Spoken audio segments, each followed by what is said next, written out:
Bonjour, bienvenue chez nous pour trouver votre compagnon lecture du week-end. Nous vous en proposons 2 par mois. Aussi, abonnez-vous si vous ne voulez pas manquer le prochain.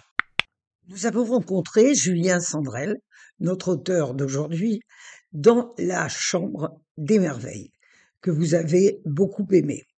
Le livre d'aujourd'hui est dans le droit fil de cette Chambre des Merveilles, puisque le titre suggère un rapprochement et ceux qui l'ont aimé ne seront pas du tout déçus avec ce nouvel ouvrage. Il est paru chez Calman Lévy en février 2023. Anna a 48 ans. Elle est médecin généraliste et a renoncé depuis longtemps à ses rêves d'enfant et d'adolescente. Elle est très loin de la petite fille qui, à 6 ans, proclamait qu'elle voulait être astronaute. Cependant, le jour de son anniversaire, elle apprend que ses enfants l'ont inscrit au recrutement de l'Agence spatiale européenne qui recherche des astronautes. Anna refuse. Cependant, elle a fait une promesse à son plus jeune fils, il y a longtemps, atteint d'une grave maladie et qui partageait son amour des étoiles, de tout faire pour réaliser son rêve d'astronaute. Elle se lance alors dans l'aventure, persuadée d'être déboutée à la première sélection. Or, elle est admise aux premiers éliminatoires et la quête de l'impossible commence avec des aventures tout à fait palpitantes.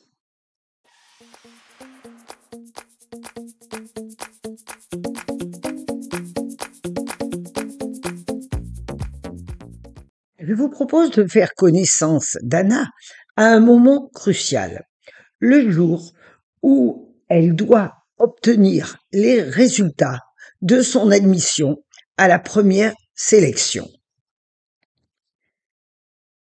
La date mentionnée pour l'obtention des résultats est le 18 juin.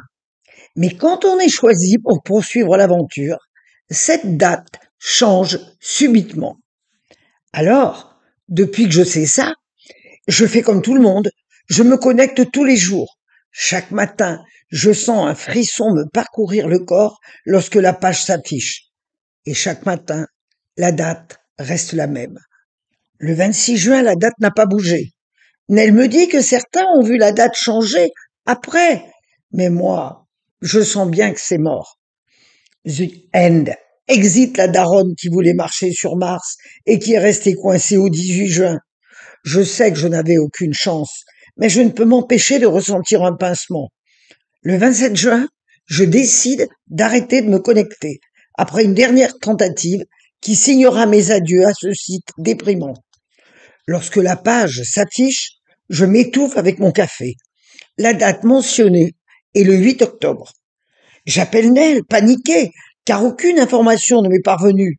Il me conseille de patienter encore quelques heures, mais il est certain que c'est bon signe. Je passe mon temps à rafraîchir mes mails frénétiquement, mais c'est seulement 3 heures plus tard que je vois apparaître un personnel et confidentiel. Je me précipite sur mon ordinateur. J'ai l'impression que je ne peux pas consulter ce mail directement, que son contenu va me brûler la rétine. Alors je plisse les yeux et je lis à travers mes paupières à demi closes. Oh my God! Je pousse un cri qui résonne probablement dans tout l'immeuble. Je relis le mail encore et encore, mais les mots sont les mêmes. Alors, je me dirige vers le lavabo de mon cabinet, je bois une gorgée et me passe un coup d'eau sur le visage. Lorsque je me redresse, je reste un temps en arrêt devant le miroir. La femme qui me fait face me semble différente. Elle sourit et son sourire balaie les ombres. Cette femme-là, figure familière disparue depuis si longtemps, je la reconnais. J'aimerais tellement la retenir. Alors, cette femme rassemble ses esprits et rédige fébrilement un SMS commun à Bintou, Valentina et Neil.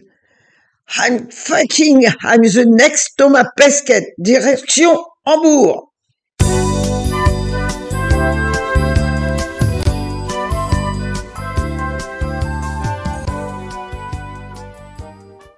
Un livre distrayant, très agréable à lire, dans lequel on retrouve la marque de Julien Sandrel.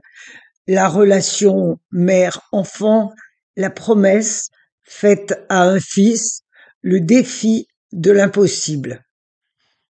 Je vous souhaite un très agréable moment avec cette lecture. Laissez, lorsque vous aurez fini le livre, la porte de la capsule ouverte. Nul doute que beaucoup de lecteurs voudront s'y engouffrer après vous. À très bientôt. Passez une très bonne semaine. Au revoir.